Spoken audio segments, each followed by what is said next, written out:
এমন দৃশ্য আপনি আগে কখনো দেখেছেন কি? বাবার হাতে অভিষেকের ক্যাপ পরলেন ছেলে, সেই বাবা নাবির সাথে গড়লেন 50 রানের পার্টনারশিপ। রাহমানুল্লাহ গুরবাজ বাবা ছেলের মধ্যে হাগ করালেন, ছেলে হাসান বাবার সামনে 92 রানের ইনিংস খেললেন।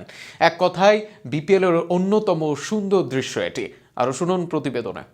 মোহাম্মদ নবী এবং তার সন্তান হাসানকে একই সাথে সাইন করেছিল নোয়াখালী এক্সপ্রেস, যা ছিল বিপিএলের সাইনিংয়ের অন্যতম শিরোনাম খবর। তবে সেই খবর ছাপিয়ে অপেক্ষা ছিল কবে বাবা সন্তান একসাথে মাঠে নামবেন, মাঠ মাতাবেন, একসাথে জুটি গড়ে দুই সাইড থেকে বল করবেন কিংবা ব্যাট হাতে 4-6-এর ঝড় তুলবেন। অবশেষে সেই অপেক্ষার অবসান ঘটিয়েছে নোয়াখালী এক্সপ্রেস। বাবা মোহাম্মদ নবীর হাতেই অভিষিক্ত ক্যাপ পড়েছেন ছেলে হাসান। 19 বছরের হাসান আজ সুযোগ পেয়েই ব্যাট হাতে তাণ্ডব চালিয়েছেন ঢাকা ক্যাপিটালসের বোলারদের উপরে। তবে এর চেয়েও সুন্দর দৃশ্য ছিল হাসান এবং মোহাম্মদ নবীর 50 রানের পার্টনারশিপ।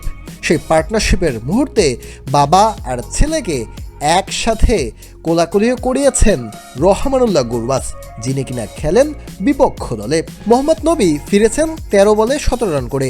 তারপর 60 বলে 92 রানের দুর্দান্ত ইনিংস খেলে ফিরেছেন হাসানও। 92 রানের ইনিংসে 7টি 4-এর সাথে ছিল 5টি 6-এর মার। 153 স্ট্রাইক রেটে সাজানো তার এই অভিষিক্ত ইনিংসের গোড়াপত্তন করতে এসেছিলেন হাসান, সঙ্গে ছিলেন সৌম্য সরকার। 25 বলে 48 রানের দানবীয় ইনিংস খেলে ফেরেন সৌম্য সরকার। 7টি 4 আর একটি 6-এ 192 স্ট্রাইক রেটে ব্যাট করেন এই বাংলাদেশের টাইগার ওপেনার। তবে শাহাদাত হোসেন দীপু 6 বলে 3 আর 7 বলে 4 করে ফেরেন হাবিবুর রহমান সোহান, যাতে চাপে পড়ে নোয়াখালী এক্সপ্রেস।